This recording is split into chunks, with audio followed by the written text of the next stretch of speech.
Today I will show you a war film from 2019, titled The King. Spoilers ahead. It's the early 15th century and English knight Henry Percy, better known as Hotspur, is leading the rebellious march against the neighboring kingdoms. After another victorious battle against the Scots, Hotspur asks his king to pay for the ransom Wales asks for his cousin, but the king refuses, thinking it isn't worth the trouble. Hotspur loses his temper and insults the king, mentioning how he's ignoring all the years of service his family has provided before stomping out of the room. Meanwhile, Prince Henry is living in a modest house in town, pretending to be a commoner named Hal.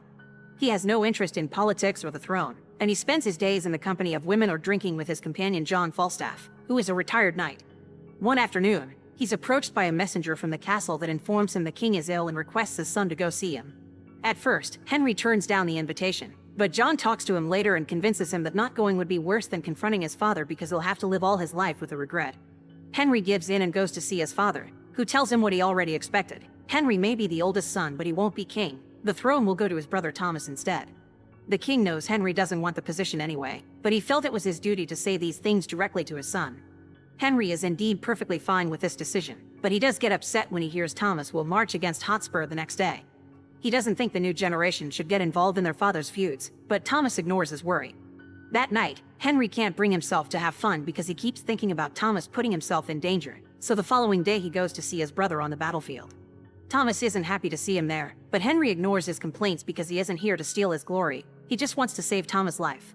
He sends a messenger to Hotspur with a challenge to single combat, and Hotspur accepts it even if it goes against his father's wishes. Both Henry and Hotspur are very skilled warriors, so their duel is fairly equal. They begin fighting with their swords, but soon they lose those and resort to good old hand-to-hand combat. And after lots of struggling, Henry manages to tackle Hotspur to the ground and stab him with a dagger he had with him all along. This victory has prevented a huge battle from happening and saved both sides many lives, but Thomas isn't grateful. He was supposed to be establishing himself as a leader, yet Henry has stolen all his glory. Carrying the painful weight of having taken a life on his shoulders, Henry returns to his life of drinking until a few days later he's visited by the king's chief justice Sir William Gascoigne. Thomas has died in battle and now the king is on his deathbed as well, so Henry must return to the palace if he doesn't want the kingdom to descend into chaos without a leader. Furious over the death of his brother, Henry visits his father and calls him a monster right before the old man dies, leaving the country in his hands. While everyone gets ready for the coronation, a group of servants goes to Henry's house in town to retrieve his belongings. John is kicked out of the house and must hear what happened with his friend through the servant's mouth, not getting to see Henry again before his big day. The coronation ceremony goes without a hitch, and later during dinner, Henry opens the presents sent by other kings. There's a gold chalice that he gives his sister the Queen of Denmark Philippa, and a clockwork bird that he gives to his cousin the Earl of Cambridge. The last gift, though it's quite surprising, the Dauphin of France has sent him a simple ball with no note. Henry decides to keep it as a memory of the boy he once was. However, the following day, Gascoigne points out the ball was sent as an insult and they should respond in kind. Henry doesn't want to react to provocations though. He wants to achieve peace through conciliation, so he prefers to concentrate on local matters instead of fueling their feud with France. Later, while Henry spends time with Philippa before she leaves, she advises him to be careful because the members of any royal court will always have their own interests in mind and a king can never be sure of who to trust. The following day, the Archbishop of Canterbury tries to get Henry up to date with the history of the King of France's genealogy in case he needs to claim the throne, but Henry is just bored. It doesn't matter what his father wanted, Henry has no intentions of invading France or Jerusalem, and such a decision isn't well received among the nobles of his court. After the meeting is over, Gascoigne commends Henry for caring about his people, but he also points out that not doing anything against France's taunting makes him look like a coward. Meanwhile, John is starting to discover how hard life is without the prince's company. People don't receive him as well in taverns, and he's expected to pay for his own stuff. When he mentions having a friend in high places, the innkeeper just reminds him he's been left behind like an old dog. Sometime later, Henry interrogates a prisoner that seeks asylum in exchange for information. He claims to be an assassin sent by the King of France to kill Henry, and such information is seen by the court nobles as a direct act of war. However, Henry still doesn't give in and sends the King of France a letter saying that sending an assassin is a cowardly act, so if he wants war, he should send his army and fight properly. Henry's decision becomes a subject of concern among nobles. The Earl of Cambridge and Lord Grey are approached by French agents that want them to change sides, so the two of them go to talk to Gascoigne to ask for his advice because they're losing faith in their king and the French offer is much more appealing. After promising to do something about it, Gascoigne talks to Henry again, pointing out how letting these issues simmer always ends up badly, and this is Henry's opportunity to unite the land for good. Seeing as he doesn't have much of a choice, Henry accepts to start a war with France, taking the actions of those agents towards his nobles as the third and final strike. He also orders the Earl of Cambridge and Lord Grey to lose their heads, disappointed that someone he called a friend turned out to be in cahoots with the enemy. Needing someone he can trust and depend on, Henry goes to town in search of John, who is upset because he's been ignored all this time. Henry apologizes for not contacting him sooner, but he's obviously been busy, and now he needs his best friend again.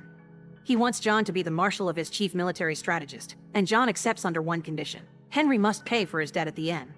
Sometime later, Henry and his army sail to France. Shortly after arriving, they find an abandoned village and decide to set camp there so they can build catapults to attack Harfleur.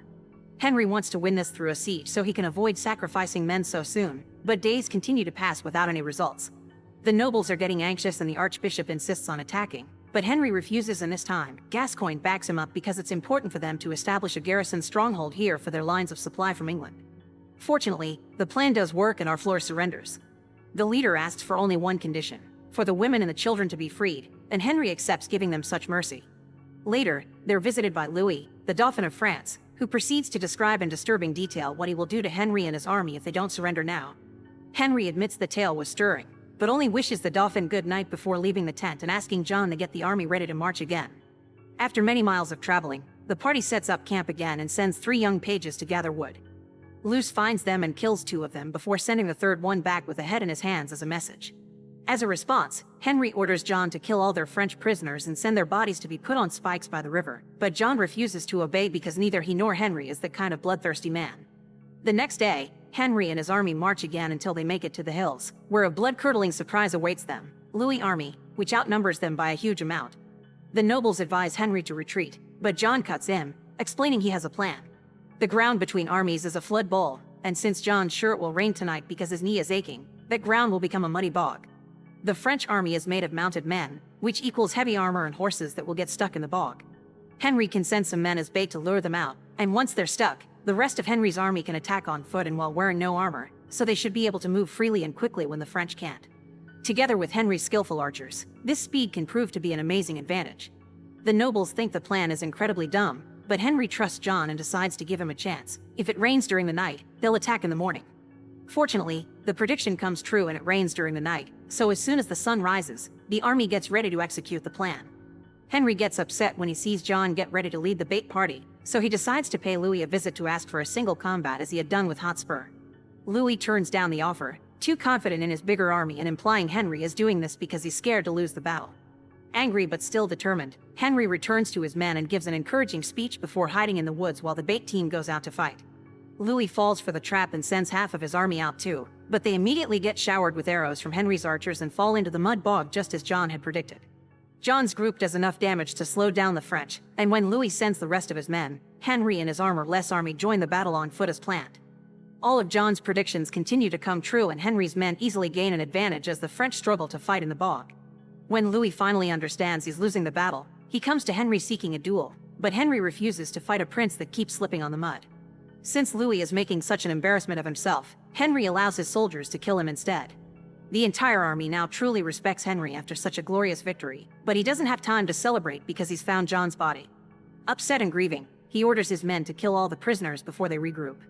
A few days later, the King of France comes to see Henry to offer his surrender under one condition: Henry must marry his daughter, Princess Catherine of Valois. Uniting both royal families would help avoid any future feuds, so Henry accepts. They return to England, where the crowd eagerly awaits the wedding celebrations, so Henry has a talk with Catherine in private before meeting the public. Catherine assures him she won't submit to him and he must earn her respect, but she also wonders why Henry attacked France in the first place. Her family never sent any assassin and definitely not a ball. Her father is a good beloved king that never wanted war. Remembering his sister's words and getting suspicious, Henry goes to see Gascoigne to ask him how he found the assassin in the first place. Gascoigne's story is vague and keeps contradicting itself, so when Henry begins questioning how bigger Gascoigne's territory has become after conquering France, the man breaks and admits it had all been his plan. He made up France's acts of aggression, but he doesn't regret it, because this is what Henry wanted. True peace can only be forged through victory, and now the kingdoms have finally been united. Gascoigne gets on his knee to appeal to his king's greatness, but Henry just uses his dagger to kill him in one swift movement. Afterward, Henry reunites with Catherine and makes her promise she'll always be honest with him. Catherine gives him her word as they hear the crowd outside chanting Henry's name. Make sure to subscribe and turn on notifications so you can watch more videos like this. Thanks for watching.